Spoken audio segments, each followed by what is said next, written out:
히브리 11장은 믿음의 장이라고 했습니다. 믿음의 본질에 대해서 말씀하고 있죠. 히브리서 11장 1절은 믿음은 도대체 뭐냐? 우리가 믿음이란 말을 많이 사용하는데 도대체 믿음이 뭐냐라고 질문하면 얼른 대답하기 힘들죠. 우리가 평소에 사랑이라는 단어를 많이 쓰지만은 사랑이 뭐냐 그러면 갑자기 막히는 경우가 있습니다. 그리고 히브리 11장 1절에 믿음은 바라는 것들의 실상이요 보이지 않는 증거니라 이렇게 정의를 하고 있습니다. 그렇다면 하나님이 기뻐하시는 믿음이 뭐냐?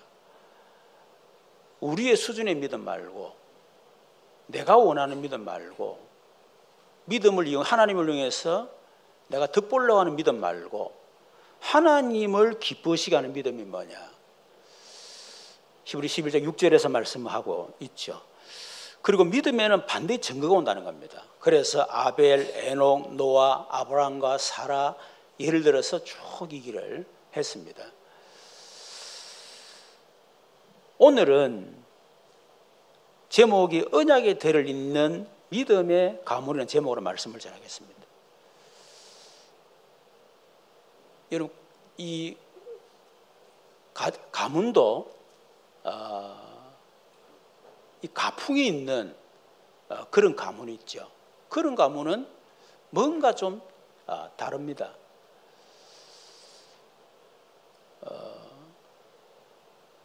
국가도 보면 전통을 아주 소중하게 여기는 그런 나라들은 뭔가 달라요. 특히 믿음의 복을 받은 가정들을 가만히 보면 그 가정에 대를 따라서 내려오는 대를 잇는 뭔가 믿음의 가풍, 믿음의 언약이 분명히 있습니다. 저와 여러분의 가정이 아무렇게나 신앙생활 하지 말고 자손 대대를 잇는 믿음의 언약의 대를 잇는 그런 축복된 가문들 다 되시기를 주님의 이름으로 축원합니다. 그렇다면 언약이 분명해야 되겠죠. 언약이 있어야 언약의 대를 잇게 만들 거 아니에요. 우리 가문, 우리 가정의 언약이 뭡니까? 우리 수정희 장로님이 기도하시는 가운데 어떤 성도는 그 무슨 말이지?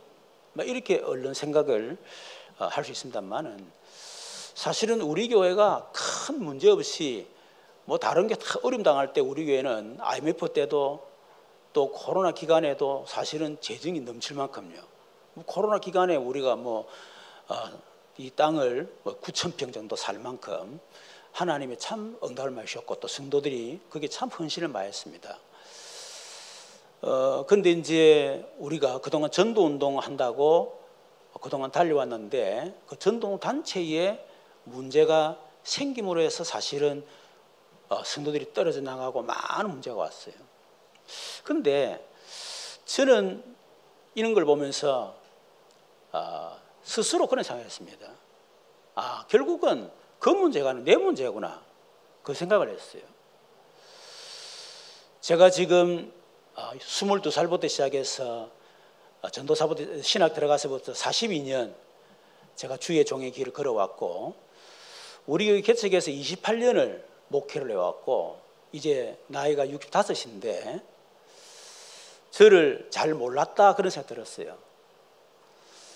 저는 내 자신을 바라볼 때 나는 아직 미래가 있다 생각했는데 저 자신을 보니까 미래가 없어요. 저는 내 자신을 보면서 나는 희망이 늘 있는 사람이다 생각했는데 보니까 희망이 없어요.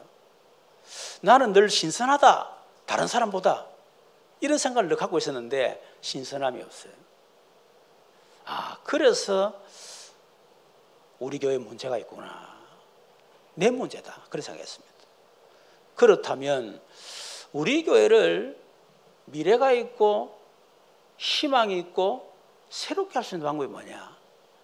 내가 뭔가를 여기서 새롭게 한다고 새롭게 되겠냐? 아니다. 결국 세대 교체다. 그 결론을 나게 된 겁니다. 원래 제가 70에 은퇴를 하려고 했습니다만은 우리 장로님들 여러 가지 또 이렇게 얘기들 속에 5년을 당겨서 은퇴하기로 그렇게 결정했습니다. 그 말은 무슨 말이냐? 우리 교회에 꿈과 미래와 신선 5년 땡기는 거예요. 지금 제가 5년 계속 갈 수는 있어요. 그러나 신선함이 없습니다. 꿈과 미래 비전이 보이지 않습니다. 그러나 진짜 미래가 있고 촉망이 있고 그런 젊은 목회자가 와서 우리 교회를 이어간다면 그 과정 속에 이런 진통도 겪고 이런 여러 가지 갈등을 겪을 수 있지만 그걸 잘 넘었으면 우리 교회는 다른 교회보다 5년 앞서는 거예요. 그러면 그 교회는 희망이 있습니다. 그래서 우리 성도들은 저희의 삶을 슬퍼하거나 안타까워하거나 그럴 필요 전혀 없습니다. 오히려 우리 성도들 마음에 희망이 있어야 돼요. 야, 우리 교회가 이제 새롭게 젊어지는 거구나. 새로운 희망을, 새로운 비전을 갖고 새롭게 출발하구나. 이렇게 생각하셔야 돼요. 저는 목회를 이제 그만두면서 후회가 없습니다. 더 하고 싶지도 않아요. 이유가 뭐냐? 하나 부끄럽지만 저는 최선을 다했다 생각하기 때문에 지금 그만둬도 저는 후회가 없을 만큼 저는 최선을 다했다고 나름대로 자부하고 있습니다. 부끄러운 얘기지만 그렇기 때문에 저는 지금 그만둬도 후회가 사실은 지금 이거 그만두는 저는 지금 죽어도 후회가 없어요. 하나님 오늘 밤에 나를 부른다더라도 저는 감사하게 두 손 들고 하나님 감사합니다. 잘 놀다가 너무너무 잘 누리다가 이렇게 분에 넘치는 하나님의 복을 또 성도들의 사랑을 내가 받고 누리다가 내가 주님께 갑니다. 정말 고맙습니다. 저는 그렇게 할 수 있는 마음이 제게 있습니다. 여러분, 우리 교회가 앞으로 정말 잘 되는 교회가 되려고 그러면 우리 교회 언약의 대를 잇는 교회가 되어야 된다. 그게 되지 않으면 절대로 안 됩니다. 그것을 여러분 지켜야 돼요. 저는 우리 교회 목회하면서 저는 복음을 알고 난 뒤에 정말 복음 전하는 교회가 돼야 된다. 순수 복음운동. 다른 가만 안 된다. 복음운동해야 된다. 그리고 교회의 사명은 전도와 선교다. 그걸 위해서 제자를 키우고 후대를 키우는 것이다. 저는 제 나름대로 거기에 모든 언약의 방향을 맞추고 저는 목표를 해왔습니다. 오늘 보면 언약의 대를 잇는 믿음의 가문 얘기인데 첫 번째 아브라함의 믿음이죠. 17절 19절에 보니까 그가 17절입니다.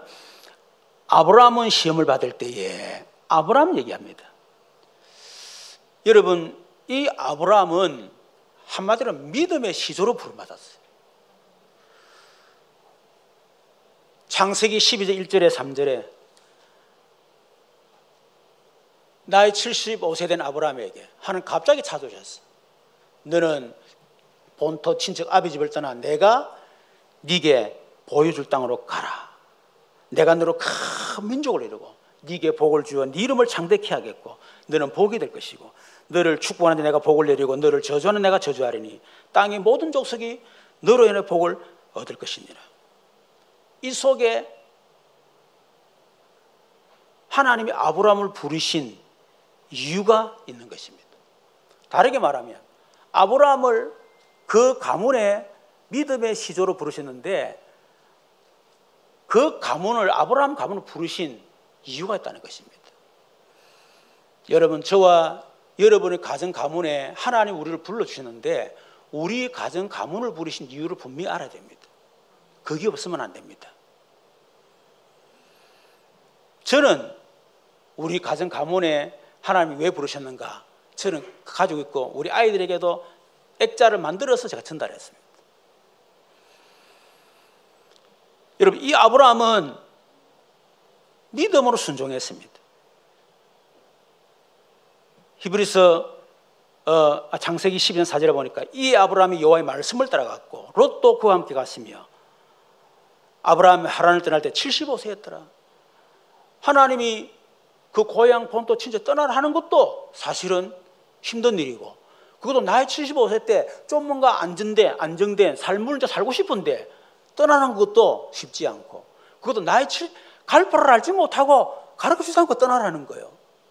여러분, 이것처럼 황당한 그런 명령이 어디 있습니까? 그러나 아브라함은 믿음으로 순종했습니다. 4절에 아브라함이 여호와의 말씀을 따라갔고, 말씀 따라가는 거예요.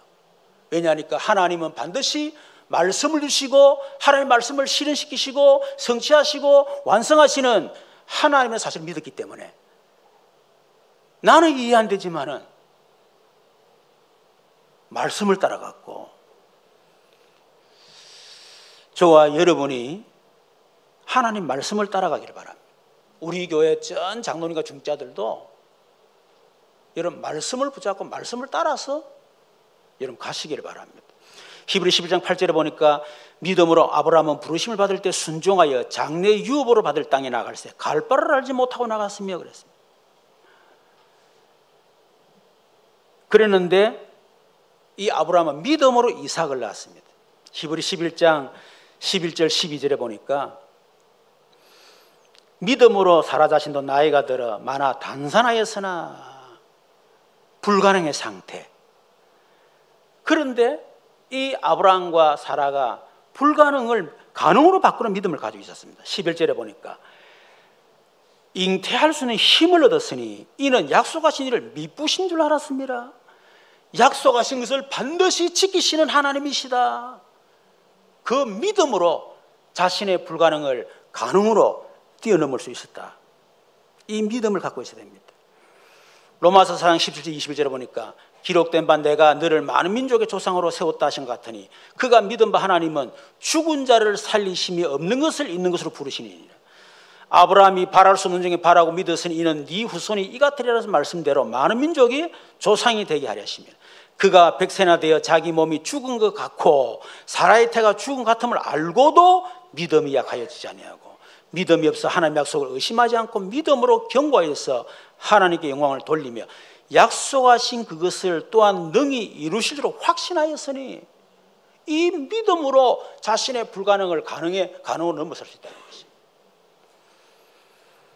여러분 자신을 쳐다볼 때 불가능 한계, 우리 교회를 바라볼 때 불가능 한계였습니다. 그거 쳐다보고 하나님은 낙심해라 그 말이 아닙니다. 인정하고 하나님 바라봐라. 여러분 그 믿음의 결과 12절에 이름으로 죽은 자와 같은 한 사람으로 말미암아 하늘의 흑암 별과 그 해변에 무수산물과 같이 많은 민족이 생기가 있느니라. 그 아브라함과 사라의 믿음을 통해서 후손들이 하늘과 별처럼 많아지게 되고 그를 통해서 약속하신 창세기 3장 15절 메시아 그리스도 오시게 되고 그분을 통해서 지금 수억, 수천만 명, 수억만의 지금까지 역사 속에 예수님과 구원받은 사람들이 어마어마하게 많은 것입니다. 한 사람 믿음 때문에. 이런 믿음의 사람 되기를 주님 축원합니다. 그런데 이 아브라함은 하나님께 시험을 받았습니다. 그런데 믿음으로 시험을 통과했다. 창세기 22절 10절에 보니까 하나님이 100세 때 아브라함을 주고 난 이후에 여러분 아브라함 살 때 얼마나 이삭이 귀하겠습니까? 100살 때나 낳아요. 여러 가지 수단 방법을 통해서 낳으려고 했지만 안 되다가 결국은 100세 때 낳은 아들인데 너무 막 눈에도 아프지 않을 자녀인데 하나님이 갑작스럽게 아브라함아 내가 여기 있나이다. 네 사랑아들 네 아들 네 사랑하는 독자 이삭을 데리고 모리아 산으로 가서 내가 네게 일러준 한 산 거기서 번제로 데려라 불태워 죽이라는 거예요. 네 아들 네 사랑하는 독자 이삭. 하나님이 그냥 네 아들 데리고 가 이런 얘기인데 네 아들 네 사랑하는 독자 이삭. 하나님 뭐 장난하는 겁니까? 약 올리는 겁니까? 그런데 이 아브라함은 그런 하나님의 시험에 순종했습니다. 창세기 22장 3절에 보니까 아브라함이 아침에 일찍 일어나. 여러분 아침에 일찍 일어나. 적극적 순종입니다. 우리는 하나님 앞에 우리가 이해되지 않는 명령을 하실 때에 우리는 적극적 순종해야 됩니다. 생각해보고요. 계산돼보고요. 기도해보고요. 아닙니다. 적극적 순종입니다. 이 아브라함은 믿음에 순종했습니다. 4절에서 8절에 보면 나귀들 같이 가다가 이 종들과 같이 가다가 종들이 말합니다. 너희들은 여기 있으라. 내가 가서 예배하고 우리가 너에게 돌아오겠다. 분명히 지금 이삭을 불태워 죽이러 가는데 우리가 너에게 돌아오겠다. 그래서 이제 이 이삭에게 이게 나무를 지우고 이렇게 올라가는데 이삭이 말합니다. 아니 아버지, 아니 불과 나무는 있는데 번제를 어린 양 어디 있습니까? 이럴 때 아브라함이 사실은 내 말 안 하려고 그랬는데 네가 물어보니까 한 말이지만 너를 바칠 거다. 이러면 될 거 아니에요. 그런데 이 아브라함 말하지 않습니다. 뭐라 합니까? 내 아들아, 번제할 어린 양은 하나님이 자기를 위하여 친히 준비하실 것이다. 믿음으로 순종했어요. 이 아브라함은 진짜 순종했습니다. 9절 12절에 보니까 드디어 이 모래산 올라가서 이제 제단을 만들어 놓고 이삭을 포박을 했습니다. 그때 이삭 깨달았겠죠. 그 번제할 어린 양이 바로 내구나. 하나님이 나를 번제물을 요구하시구나. 그렇게 생각했겠죠. 왜? 그 당시에 이런 우상을 숭배하는 사람들이 자녀들을 불러 태우는 그런 게 있었기 때문에 하나님도 그런 하나님을 생각하고 어쩔 수 없다. 그래 포박을 하고 아브라함이 칼을 들어서 딱 치려고 하는데 하나님의 사자가 말합니다. 아브라함아, 아브라함. 제가 보기에는 하나님이 천사가 너무 급했던 것 같아. 하나님도 어쩌면 이런 생각했을 수 있어요. 야, 내가 말하지만은 이 아브라함이 아마 그렇게 쉽게 못 죽일 걸 지사한 아들인데 죽이는 척 하겠지 하고 하나님 긴장을 약간 풀고 약간 경계하는 듯 하는데 갑자기 팍 치려고 그러니까 하나님이 깜짝 놀라서 아브라함아, 아들에게 손대지 마라. 그에게 아무 일도 하지 마라. 여러분, 아브라함은 흉내내는 순종이 아닙니다. 진짜 순종했습니다. 우리는 하나님 우리를 시험할 때에 진짜 순종해야 됩니다. 이렇게 시험에 순종한 아브라함의 믿음이 도대체 어떻게 그렇게 여러분 순종할 수 있습니까? 히브리 11장 10절 19절에 보니까 아브라함은 시험을 받을 때 믿음으로 이삭을 드렸으니 이는 그 약속을 받은 자로 내 그 아들.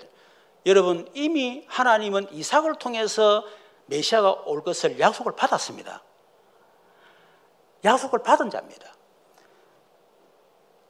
그런데 18절에 그에게 이미 말씀하시기를 네 자손이라는 칭할 자는 이삭으로 말미암으니라.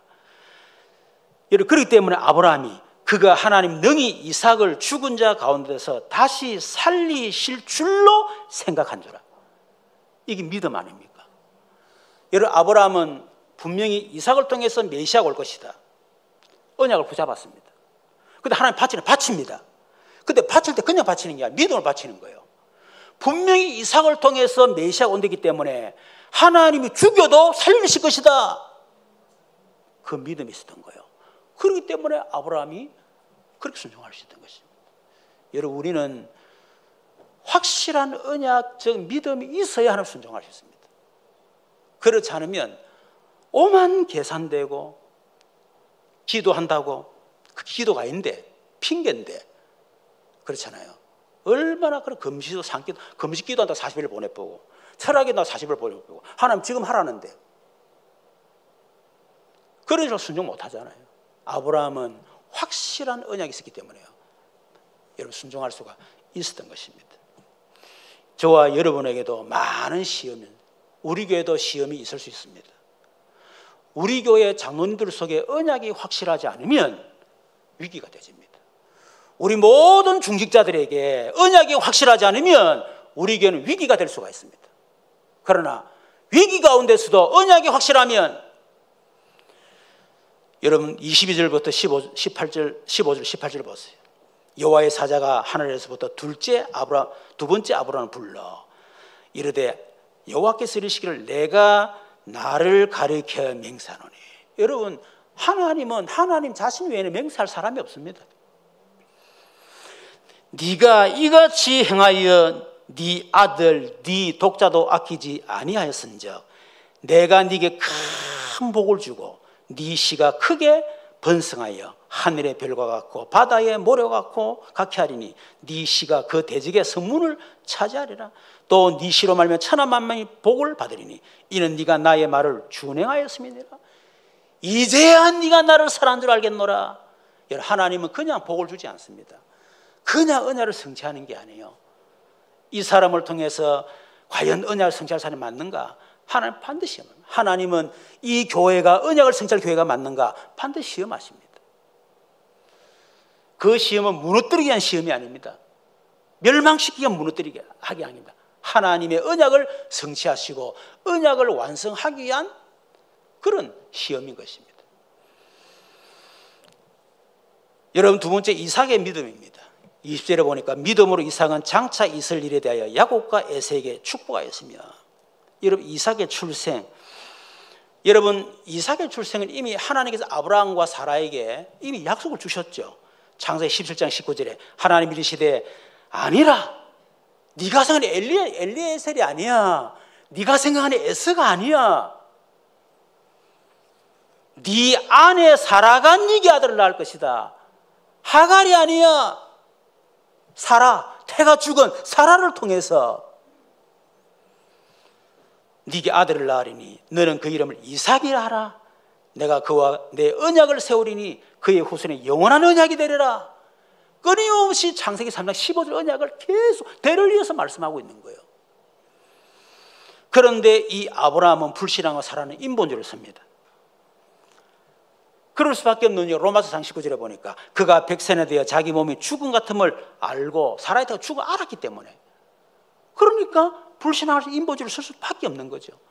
결국 아브라함의 불신앙과 사라의 인본주의가 서로 합쳐서 가지고 열매를 맺은 게 이스마엘이에요. 애굽의 여종 사라가는 말이 그 데려온 여자 있잖아, 그 하고 잠자고 애나 이런 식으로 인본주의인데, 아브라함은 거기다가 안 돼 이래야 되는데 알았어 아멘 하면서, 그러가 결국 아기를 낳았는데 이스마엘이에요. 이게 천추의 여름 저주의 통로가 되진 거예요. 지금까지 그 이스마엘의 후손이 바로 지금 무슬림입니다. 전 세계를 이런 테러의 이런 공포 속에 들어있는 아브라함의 불신앙과 사라의 인본주의 때문에.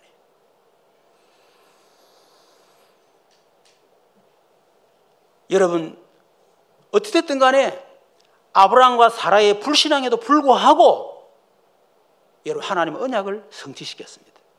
창세기 21장 1절 3절에 보니까 여호와께서 말씀하신 대로 사라를 돌보셨고 여호와께서 말씀하신 대로 사라에게 행하셨으므로 사라가 잉태하고 하나님 말씀하신 시기가 되어 노년에 아브라함에게 아들을 낳으니 아브라함이 그에게 나타난 아들 곧 사라가 자기의 낳은 아들을 이름하여 이삭이라 하였고, 여호와께서 말씀하신 대로 사라를 돌보셨고 말씀하신 대로 사라에게 행하셨고 하나님 말씀하신 시기가 되어 여러분 기다리셔야 됩니다. 아브라함은 불신앙과 사라는 인본주의지만은 하나님은 그것과 상관없이 하나님은 언약을 실현시켰었다.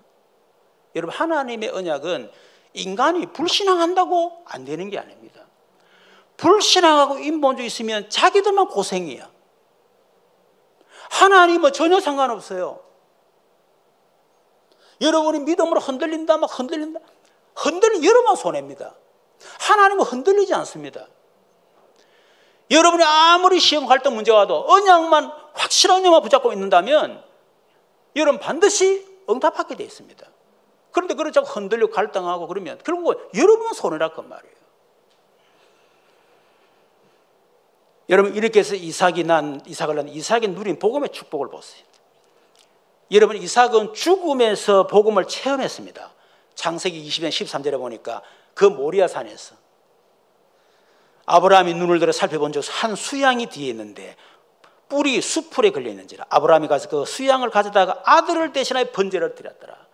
이삭이 죽어야 되는데 죄 없는 수양이 번제로, 이것을 이삭은 어릴 때 체험한 거예요. 그것도 죽음 앞에서. 여러분 그 복음이 얼마나 충격적이겠습니까?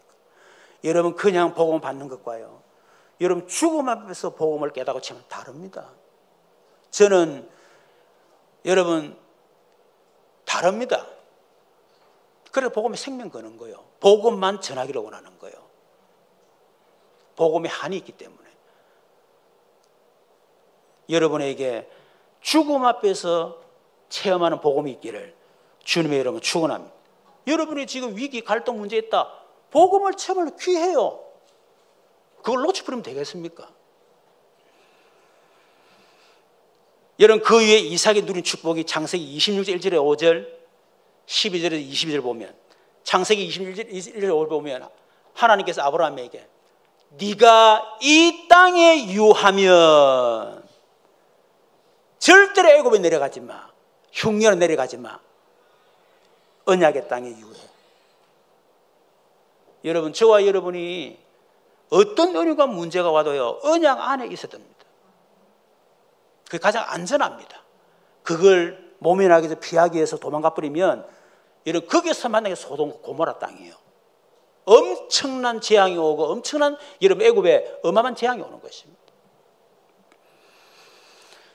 여러분 이삭이 흉년이 왔지만은 아브라함이 애굽을 내려가서 하가를 데려가지고 가문에 대대 저주를 불러일으켰다면 이삭은 그 흉년 가운데서도 언약의 땅에 머물면서 기도했습니다.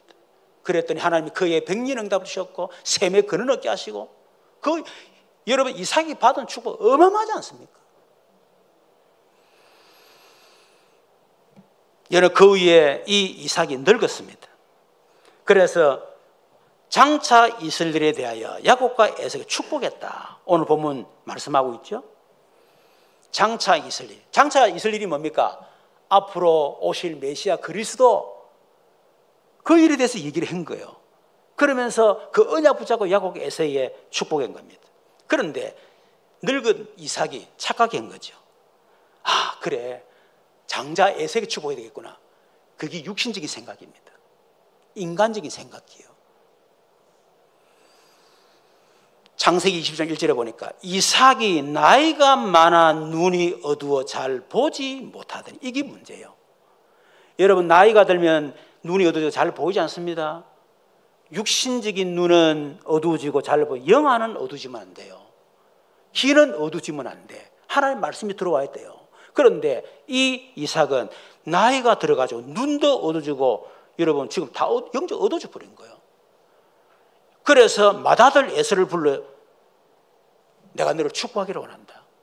여러분 하나님은 이미 사실은 야곱을 작은 자가 큰 자가 작은 자를 섬기려고 이미 언약을 주셨습니다. 그런데 이 이삭이 나이 들어가지고 언약을 잃어버린 거예요. 영안이 어두워져 버린 거예요. 언약 놓쳐버린 것입니다. 그래서 이런 엄청난 실수를 하게 되는 거예요. 그런데 이 야곱이 엄마 리브가 서로 손을 붙잡고 이렇게 해서 아버지 이삭을 속여 축복을 받았습니다. 창세기 21장 29절에 만민이 너를 섬기고 열국이 네게 굴복하리니 네가 형제들의 주가 되고 네 어머니의 아들들이 네게 굴복하여 너를 저주하는 자는 저주받고 너를 축복하는 자는 복을 받기를 원한다. 이거는 단순하게 이런 야곱을 축복하는 게 아닙니다. 야곱도 축복하지만은 야곱을 통해서 오신 메시아 그리스도 그 언약도 축복이에요. 여러분 이렇게 이삭이 실수했고 리브가 야곱이 인본주의를 섰지만은 그러나 이런 불신앙과 인본주의에게도 불구하고 여러분 하나님은 그거 상관없이 결국 야곱을 그걸 활용해서 야곱에게 언약 축복하도록 그렇게 만드셨습니다. 하나님의 언약은 여러분 때로는 하나님이 불신앙과 인본주의와 인간의 실수를 통해서도 하나님의 언약을 이루어간다는 사실을 잘 깨달아야 됩니다. 제가 여러분 이렇게 5년 앞서 은퇴한다. 어떻게 보면 실수하는 거 아닌가? 그럴 수 있습니다. 저는 실수할 수 있어요. 그러나 하나님은 그냥 실수하지 않는 사실을 깨달아야 됩니다. 여러분 야곱의 믿음입니다. 21절에 믿음으로 야곱은 죽을 때 요셉의 각 아들에게 축복하고 그 지팡이 머리에 의지하여 경배하였으며 여러분 이삭의 아내 리브가가 임신했죠. 창세기 25장 21절을 보니까 그런데 상태를 임신했는데 막 둘이서 막 싸우는 거예요. 그래서 하나님께 물어보면 하나님 도대체 왜 싸웁니까? 그러니까 말씀합니다. 두 국민이 네 태중에 있구나. 두 민족이 네 복종에서부터 나누리라. 이 족속이 저속보다 강하게 하고 큰 자가 어린 자를 섬기리라. 다시 말하면 에서가 동생 야곱을 섬기겠다. 다시 말하면 결국은 야곱을 통해서 메시아가 올 것이라고 하는 그 약속입니다. 로마서 9장 10절 13절에 보면 그뿐 아니라 또한 리브가가 우리 조상 이삭 한 사람으로 말미암아 임신하였는데 그 자식들이 아직 나지도 아니하고 무슨 선이나 악을 행하지 아니한 때에 택하심을 따라 되는 하나님의 뜻이 행위로 말미암지 않고 오직 부르신 이로 말미암아 서게 하려 하사 리브가에 이르시되 큰 자가 어린 자를 섬기라 하였으니 기록된 바 내가 야곱은 사랑하였고 에서는 미워하였다. 여러분 도대체 이게 뭐 말이냐 말이야. 하나님이 태어나지도 않는데 왜 에서는 미워하고 하나님은 야곱을 사랑했냐. 또 태어나도 뭐 행위를 한 것도 아닌데 큰 자가 작은 자를 섬기리라. 그건 무슨 말이냐. 하나님의 절대 주권. 여러분 언약 실현 성취 완성은 철저히 하나님의 절대 주권임을 믿으셔야 됩니다.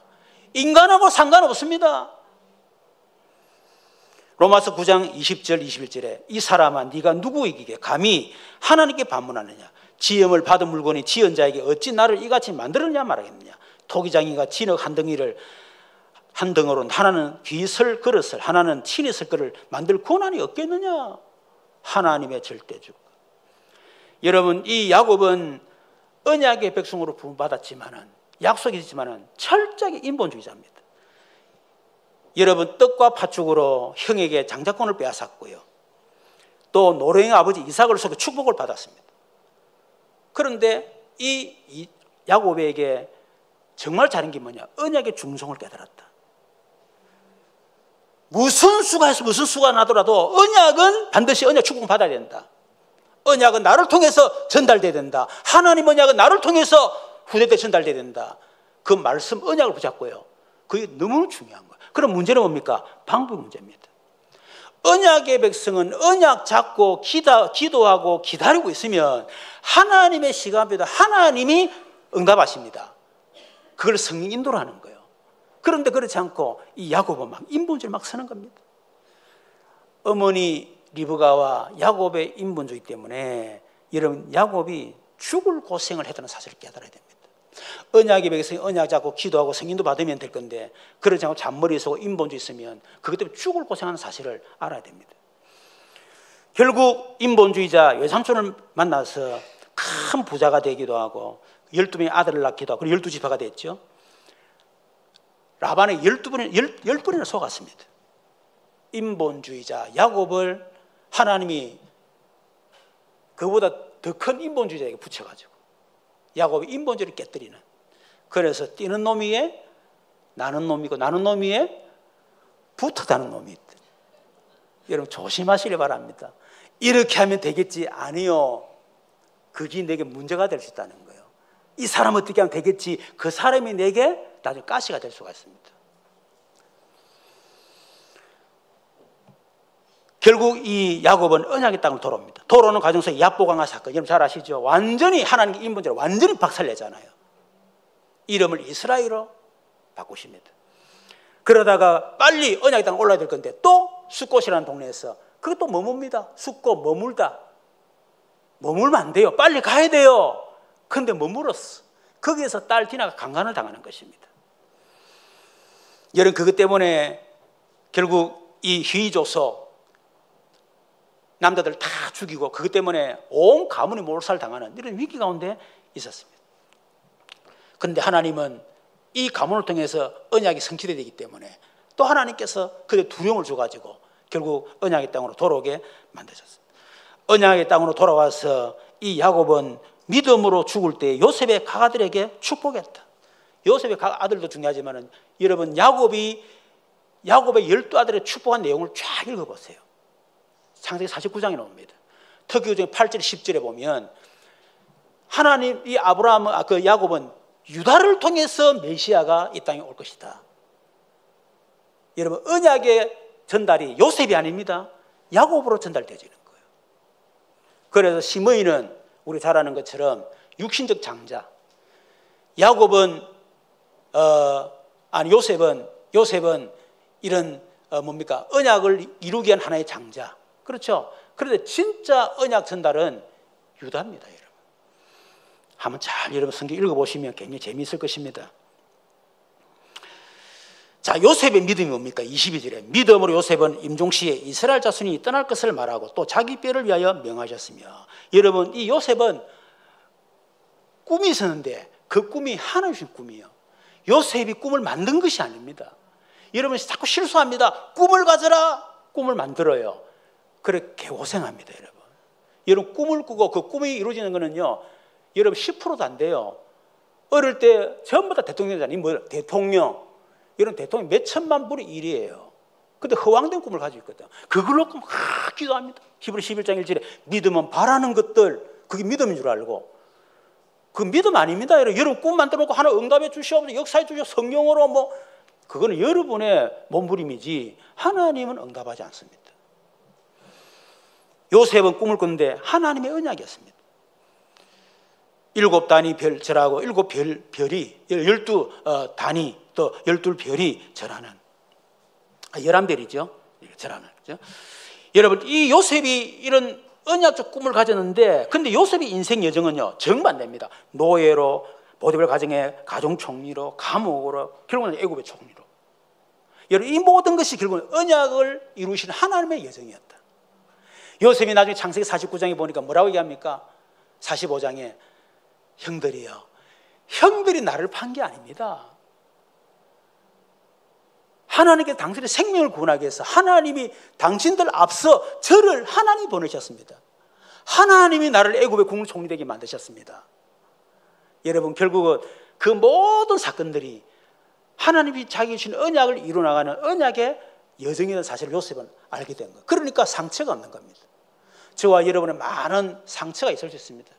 인간, 뭐 사람에 대한 상처, 돈에 대한 상처, 뭐 실패의 상처, 뭐 오만 상처 있을 것입니다. 그것이 언약적으로 다시 재석이 될 때, 아, 하나님이 그것을 통해서 그래서 그렇게 하나님은 그렇게 하셨구나, 그렇게 되는 거예요. 그때 그것이 전부 다 감사로 다 바뀝니다. 여러분 우리가 복음 가졌다 상처 있다 복음 못 깨달은 겁니다. 여러분의 상처가 감사로 바뀌어야만 진짜 그게 복음이다. 요셉이 마지막 유언합니다. 22절에 믿음으로 요셉은 임종시에 이스라엘 자손들이 떠난 것을 말하고 또 자기 뼈를 위하여 명하셨어요. 여러분 결국 요셉이 애굽에서 얼마나 부경화 누리고 가만히 있으면 뭐 자손 대대로 여러분 그 복을 누릴 거 아닙니까? 그런데 이스라엘 자손이 떠날 것을 말했다. 출애굽을 예언한 거예요. 왜냐하니까 우리 유다 지파 언약의 백성은 애굽에 머물러 있어는 안 된다. 잠시 하나님께서 우리 민족을 크게 번성하기 위해서 잠시 과정으로 애굽에 있게 하시는 거지. 결국 우리 민족은 약속의 땅 가나안으로 가야 된다. 이걸 요셉은 알고 있었던 것입니다. 그래서 얘들아 어쩌든지 애굽에 잘 먹고 잘 살아. 내가 잘 닦아놓은 그 터 위에 잘 먹고 잘 살아라. 그렇게 형제 우애하고 알겠지. 부모 잘 섬기고. 그걸 여러분 유언한 게 아니에요. 너희들이 이 애굽을 떠나게 될 것이다. 언약의 땅으로 다시 가게 될 것이다. 그러면서 말합니다. 자기를 위해서 명합니다. 자기 뼈를 위해 명하셨으며 너희들이 출애굽할 때 내 뼈를 가지고 약속의 땅으로 가져가라. 그 말은 무슨 말이지요? 나의 소망은 애굽이 아니다. 애굽의 국무총리가 아니다. 애굽의 영광이 아니다. 재물이 아니다. 나의 소망은 언약의 땅, 오실 메시아 그리스도, 천국, 세계복음화, 그것이 나의 소망이다. 여러분 그것을 요셉이 유언한 겁니다. 우리가 우리 후대들에게 여러분 이 언약의 대를 전달해야 되는데 어떤 내용으로 이런 전달하겠습니까? 여러분 부모들이 전달했던 언약의 내용과 여러분 언약의 내용이 똑같아야 돼요. 구약에는 창세기 3장 15 오실 메시아, 사복음서에는 오신 그리스도, 사도행 세계복음화 같아요. 그런데 이 언약의 바톤은 같지만은 각자의 믿음의 분량이나 각자의 삶은 다 다릅니다. 그걸 잘 알고 정리를 해야 됩니다. 결론입니다.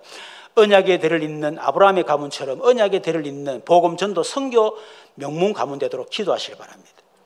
인간의 불신앙, 인본주의 실수에도 불구하고 언약을 실현 성취 완성시키시는 여호와가 하나님을 믿는 믿음의 사람 되시기를 바랍니다. 아브라함의 가문이 붙잡았던 창세기 3장 15절, 마태복음 16장 16절, 사도행 1장 8절 언약 꼭 붙잡으시고 여러분 언약의 정인 되시고 이것을 후대들에게 전달하는 모든 성도 되시기를 주님의 이름으로 축원합니다.